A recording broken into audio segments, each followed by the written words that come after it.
Hello, everyone. Close your eyes for a moment. Imagine a giant ship, the biggest in the world. It's taller than a mountain, longer than 3 football fields. It's like a floating palace full of luxury and dreams.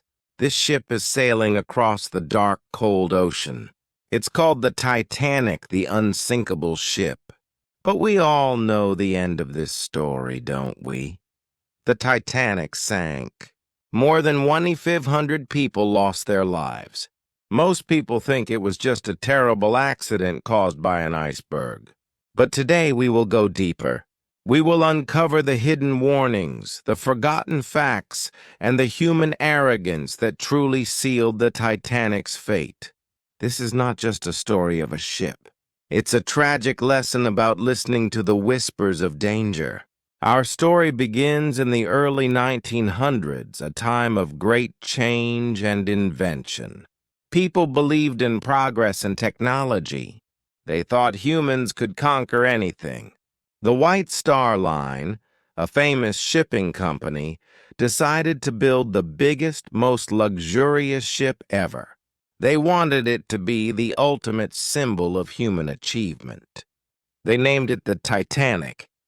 The name itself meant giant or powerful. Everyone called it unsinkable. They said even God cannot sink this ship.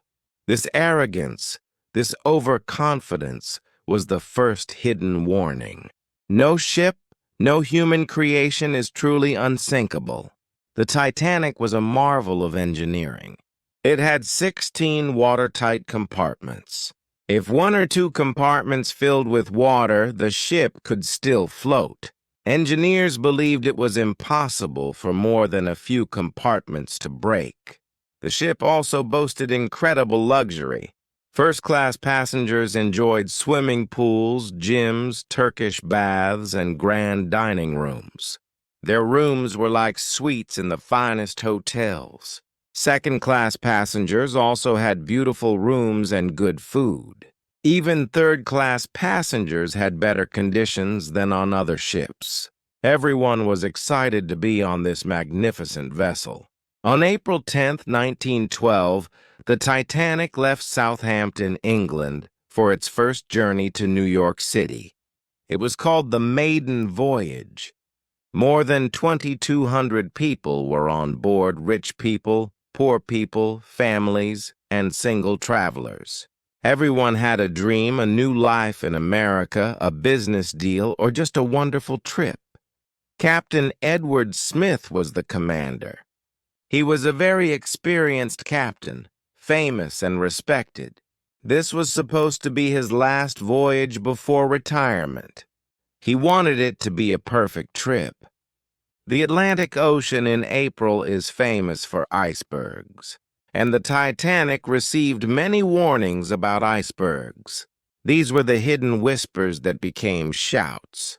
On April 11th, the ship received its first iceberg warning.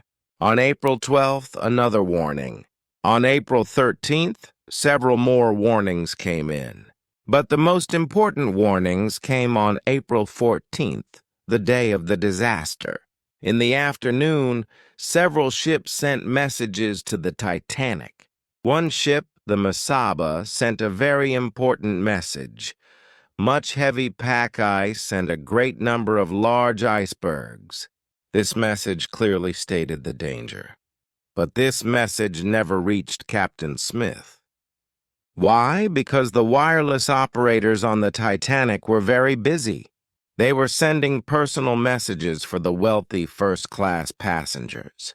They put the iceberg warning aside. They thought, it can wait. Another ship, the Californian, was very close to the Titanic. The Californian stopped because it saw so much ice. Its wireless operator tried to warn the Titanic. He sent a message. Say, old man, we are stopped and surrounded by ice. But the Titanic's wireless operator, Jack Phillips, was busy. He replied angrily, Shut up! I'm busy. I'm sending messages to Cape Race. He told the Californian to stop sending messages. So the Californian's operator turned off his radio and went to bed. The Titanic was now speeding through a dangerous ice field, unaware and alone. At around 11:40 p.m. on April 14th, the lookouts on the Titanic saw it, a huge dark iceberg right in front of the ship. They immediately rang the bell and called the bridge. "Iceberg right ahead!" First Officer William Murdoch quickly tried to turn the ship. He also ordered the engines to go backward, but the ship was too big and it was going too fast. It was traveling at nearly its top speed, about 22 knots, 41 km/h. The Titanic scraped along the side of the iceberg. It wasn't a head-on collision, but a long, glancing blow. This was actually worse. It cut open several of the watertight compartments. 6 compartments were damaged. The engineers had believed that the ship could survive if only 4 compartments filled with water, but 6 were damaged. The unsinkable ship was now sinking. At first, many passengers didn't even realize what had happened. They felt a slight shudder, like a tremor. Some thought the ship had dropped an anchor. Captain Smith quickly realized the terrible truth. The ship was going down, and there were not enough lifeboats for everyone. This was another tragic flaw. The Titanic had 20 lifeboats. They could hold about 1,178 people, but there were 2,200 people on board. The company had followed old laws that said lifeboats were based on the ship's weight, not the number of people. They believed the Titanic was so safe that it didn't need many lifeboats. Another act of arrogance. The crew began to load the lifeboats. But there was confusion and panic. Many lifeboats were launched half-empty. They thought it was safer to send them down quickly. "Women and children first," was the cry. Many men stayed on board, giving their places to others. The ship's band played music to keep people calm. They played beautiful hymns, even as the ship slowly tilted into the icy water. The ship's designer, Thomas Andrews, walked through the ship, telling people to put on life vests. He knew the Titanic was doomed. At about 2:20 a.m. on April 15th, just 2 hours and 40 minutes after hitting the iceberg, the Titanic broke in half. The stern, the back of the ship, rose high into the air. Then it plunged into the ocean. The screams of people in the freezing water filled the air. The water was about 2 degrees Celsius. Most people who fell into the water died from hypothermia in minutes. Only 706 people survived. After the tragedy, the world was in shock.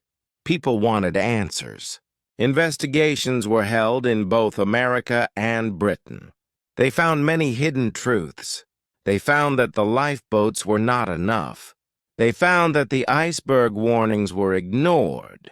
They found that the nearby ship, the Californian, could have saved many lives if its radio had been on. As a result of the Titanic disaster, new laws were created. Ships must have enough lifeboats for everyone. Ships must have 24-hour radio watch. An international ice patrol was established to track icebergs. The Titanic's tragedy taught the world a hard lesson about safety and humility. The story of the Titanic is more than just a historical event. It's a powerful reminder that technology and human power have limits. It reminds us to never be too proud or too confident. It teaches us the importance of listening to warnings, even the small ones. And it reminds us of the bravery of those who face the impossible and the fragility of life.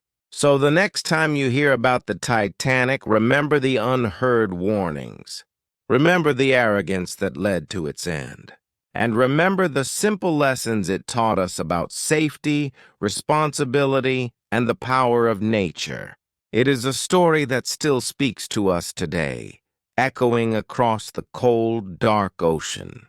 Thank you for listening to this hidden and tragic story. We hope it helps us all to listen more carefully. See you in the next episode.